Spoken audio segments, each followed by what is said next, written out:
All right, let's talk about one of the most common and honestly, one of the most frustrating headaches for any pool owner.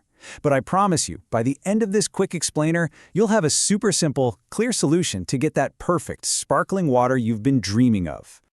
Does this look a little too familiar? You walk out to your pool, you're all ready for a swim, but the water just looks blah. You know, it's cloudy, maybe a little murky, and it has definitely lost that crystal clear sparkle. Or maybe this is your reality. Friends and family get out of the pool and they mention that their eyes are stinging or their skin feels kind of itchy.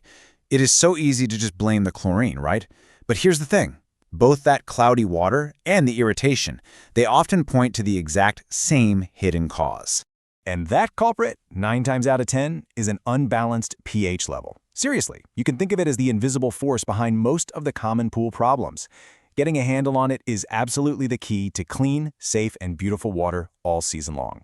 So let's pull back the curtain. What even is pool pH? Before we can fix the problem, we've got to understand what we're actually dealing with. And don't worry, I promise this isn't going to be some boring high school chemistry lesson, just the simple need-to-know stuff.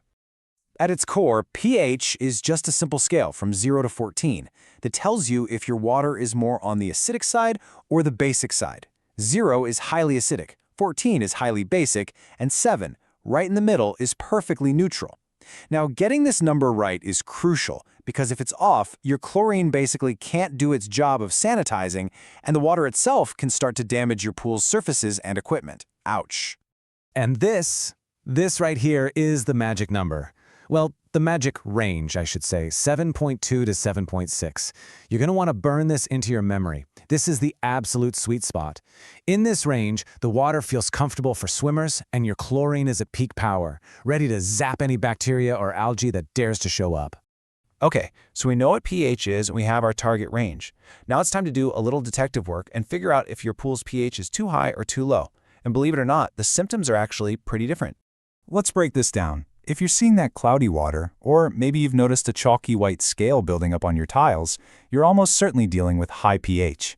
On the other hand, if the main complaint is burning eyes, or you're actually seeing corrosion on metal parts like your ladder, your problem is likely low pH. Diagnosis complete. Now that you've probably figured out which camp you're in, let's get to the fun part, the fix.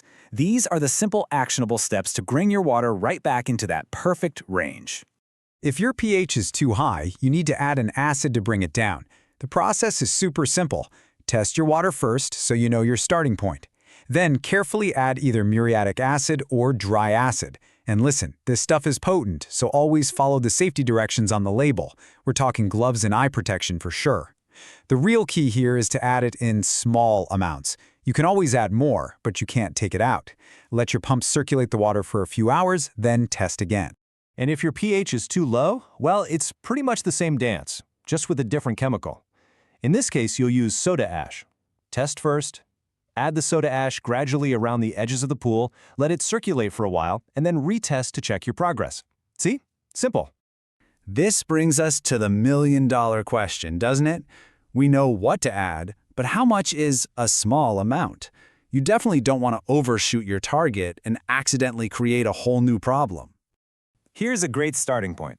For a pretty typical 15,000-gallon pool, about 9 ounces of soda ash will raise your pH by roughly 0.2. But, and this is really important, think of these as approximations. Every pool has its own unique chemistry, so use this as a guide to get you in the ballpark, but always retest after you make an adjustment. Getting your pH back in range is a huge win, but the real goal is to keep it there, right? So why does it seem to wander off all the time in the first place? You know, your pool's pH is in a constant state of flux. Every time it rains, that adds acidic water. Every person who swims brings in oils and lotions. Even features like waterfalls can cause aeration that makes the pH rise. And one of the biggest factors is your alkalinity level. Think of alkalinity as the buffer that helps keep your pH stable. So the goal isn't to stop it from changing, it's to be aware of these things so you can anticipate them. So let's just recap the fundamentals real quick. Your target, 7.2 to 7.6. High pH means lazy chlorine and scale. Low pH means corrosion and irritation. Use acid to lower pH, soda ash to raise it. And the master key to all of this? Test your water 2 to 3 times a week. That is the real secret to staying ahead of any problems. With this knowledge, you're no longer just reacting to pool problems. You are in control. You understand the why behind the what, and you've got the tools to keep your water perfect. So, are you ready to finally master your pool water?